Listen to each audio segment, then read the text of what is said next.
Nosso contato agora é com Fausto Augusto Júnior, diretor técnico do Diese, para justamente comentar sobre este tema. Bom dia, Fausto. Tudo bem?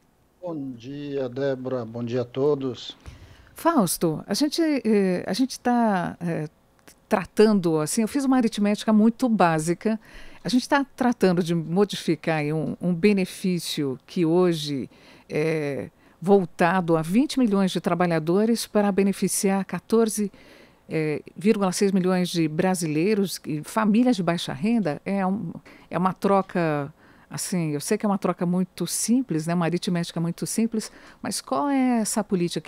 Que mudança é essa? Então, Débora, o governo caminha agora para fazer uma discussão para tirar recursos dos pobres para colocar para os mais pobres.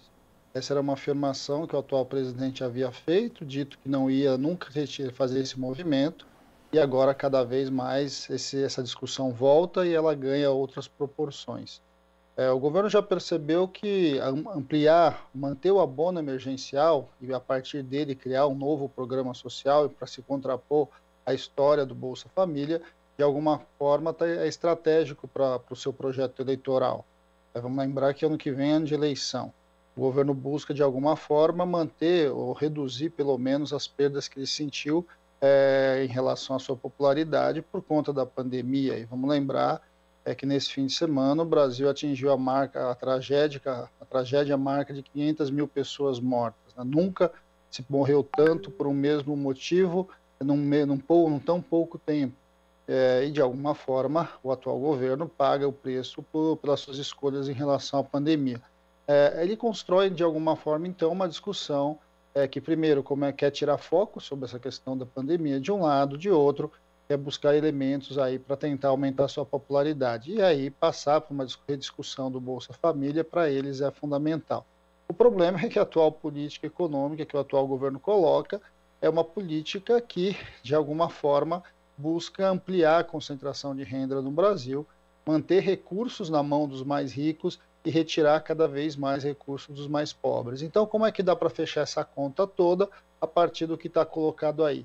É acabar com o abono do PIS, que é um abono de uma vez por ano para pessoas que ganham até 2 salários mínimos e conseguem retirar esse abono uma vez por ano somente. E vamos lembrar, né, se você fizer uma conta de uma pessoa que ganha um salário mínimo e retira um salário mínimo no ano, nós estamos falando aí de 1/12 de um salário mínimo.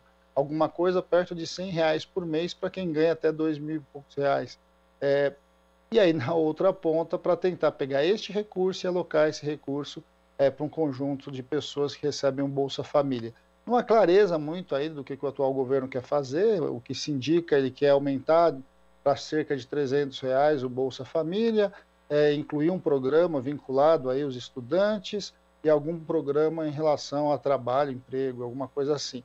E ele, em vez de buscar recursos nos mais ricos, como, por exemplo, construir alguma política, fazer de fato o debate da reforma tributária, implementar o imposto sobre grandes fortunas, de um lado, ou você mexer com a tributação do imposto de renda sobre lucros e dividendos, ou de alguma forma criar algum mecanismo que busque recursos naqueles que mais têm, ele vai buscar recursos naqueles que menos têm, para tentar colocar e minimamente construir esse seu projeto eleitoral para 2022.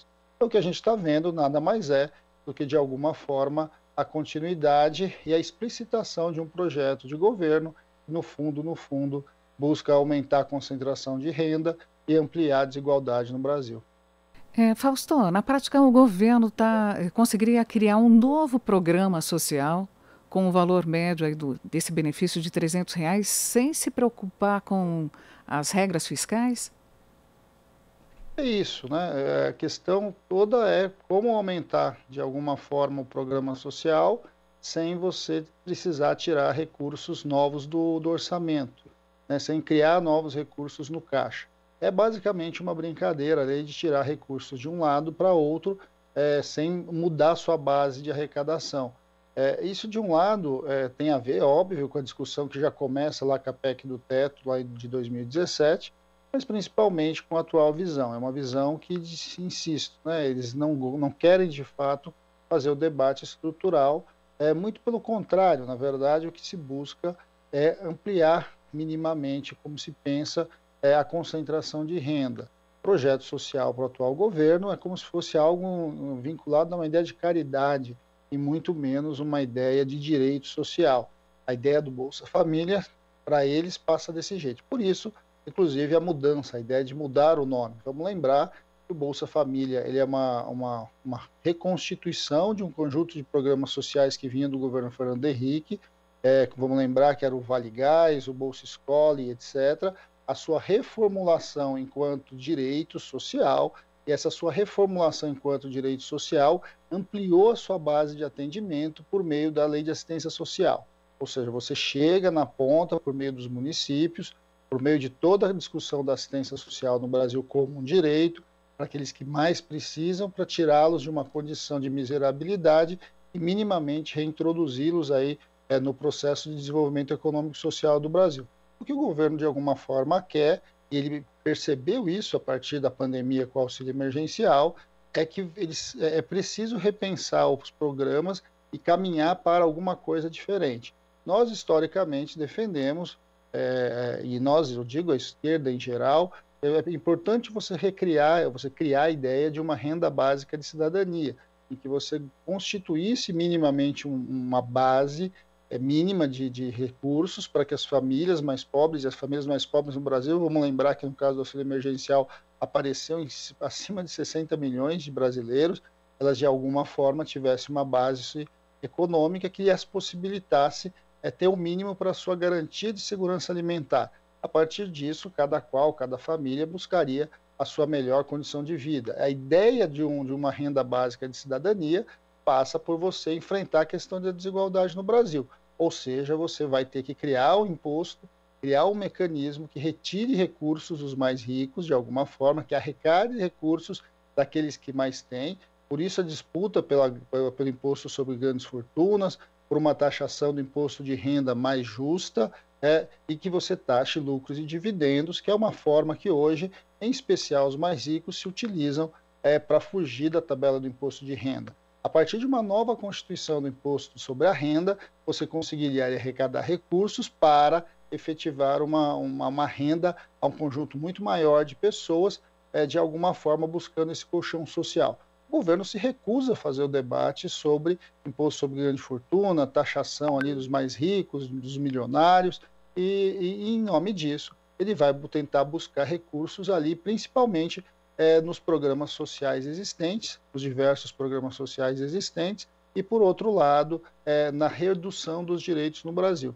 E, a partir disso, ele vai buscar um projeto eleitoral que é para tentar ampliar a sua base, que foi criada, de alguma forma, a partir de toda a discussão do auxílio emergencial. Ou seja, quando a gente olha para o programa que está sendo proposto, é mais um programa eleitoral do que um programa, de fato, para fazer uma discussão séria de mudança da estrutura econômica e social do Brasil. Fausto, é uma regra quase essa extinção de um benefício para a criação de outro dentro dessa política de benefícios ao longo dos governos, e não só nesse, do governo Bolsonaro? Não, na verdade é o contrário, Débora. O que a gente assiste é um conjunto de criações de novos benefícios sociais, novos direitos sociais que se dão a partir da Constituição de 88. Vamos lembrar que até a Constituição de 88, o conjunto de direitos sociais no Brasil era bastante limitado. A própria saúde era algo disponível só para uma parcela da população. Menos de 50% da população, por exemplo, tinha direito à saúde pública. Sim. Antes da Constituição de 88. É a partir da Constituição que você começa um processo de garantir os direitos sociais para a sociedade como um todo. E aí, por dentro da Constituição dos nossos direitos, você inicia-se a grande discussão, que é a Lei da Assistência Social. Então, a Lei da Assistência Social, que de alguma forma vai buscar garantir que aqueles que pouco têm comecem a se constituir enquanto cidadãos, comecem a constituir um mínimo de garantias que vai constituindo esse conjunto de direitos. É a partir desse outro olhar que se dá a partir de 88 que você vai reconfigurando benefícios. Eu insisto, essa é uma discussão bastante diferente do que o atual governo quer fazer. O atual governo, na verdade, vem na linha da desconstrução dos direitos sociais e transformar direitos sociais em algo como caridade, que era como era o Brasil antes da Constituição. A desconstrução da Constituição de 88, como ela foi pensada, como ela foi debatida e como ela foi organizada pela sociedade brasileira, é o que está em jogo nesse momento. Essa discussão do fim do PIS/PASEP para a reorganização do Bolsa Família é mais um exemplo disso. Você vai tirando um direito e vai constituindo ali um outro benefício muito mais vinculado ao interesse político. Acho que esse é o debate que é preciso ser feito. É importante que a gente traga a sociedade como um todo para compreender, de alguma forma, os objetivos da nossa sociedade, pelo qual a gente está disposto a pagar os nossos impostos, colocar os nossos recursos na mão do Estado e, a partir deles, fazer uma escolha sobre que sociedade nós queremos para o futuro. O atual governo busca, de novo, voltar para um modelo em que a concentração de renda, os mais ricos passam a ser cada vez mais beneficiados e os mais pobres vão sendo vistos ali como sujeitos da caridade alheia. E essa caridade alheia passa, muitas vezes, por decidir ali quem vai ficar com a ponta de cima do cobertor curto, né? Porque para você tirar, para você cobrir uma parte do benefício, você tira o benefício de outro. Ambos muito pobres, ambos com uma renda muito inferior ao que a gente deveria para enfrentar a questão da desigualdade no Brasil. Perfeito, Fausto. Só para a gente encerrar a tua participação hoje, o aumento do valor médio do Bolsa Família depende da aprovação do Congresso. Você acredita que hoje essa medida passaria, seria aprovada? Bem, primeiro nós vamos ver se o governo vai soltar mesmo uma medida provisória, né? Depois de soltar a medida provisória, ele vai para debate junto ao Congresso Nacional. Tem um prazo para essa medida provisória ser votada, e se ela não for votada, ela caduca e deixa de existir.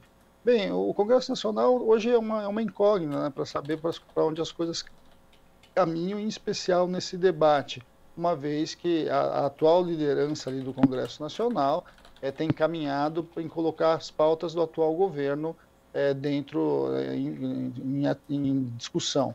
Por outro lado, a gente tem visto também, que é por dentro do Congresso Nacional, que é a Casa do Povo, que as maiores pressões sociais chegam e, de alguma forma, você consegue alterar.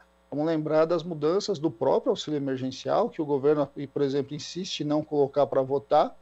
Hoje a gente sabe que se essa discussão fosse para dentro do Congresso Nacional, muito provavelmente esse auxílio emergencial aí, em torno de R$ 150 por pessoa, ele poderia e deveria ser ampliado para algo em torno de R$ 600, mas o governo prefere não votar.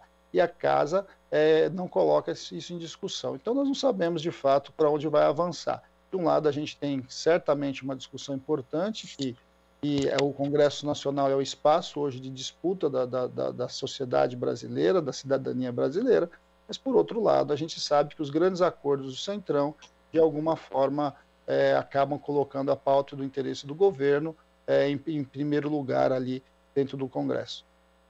Obrigada, Fausto. Nós conversamos com Fausto Augusto Júnior, diretor técnico do Diese, para falar sobre a extinção do abono salarial do PIS/PASEP para o aumento do Bolsa Família, medida que vem sendo ventilada pelo governo Jair Bolsonaro. Aqui você ouve as notícias que os outros não dão.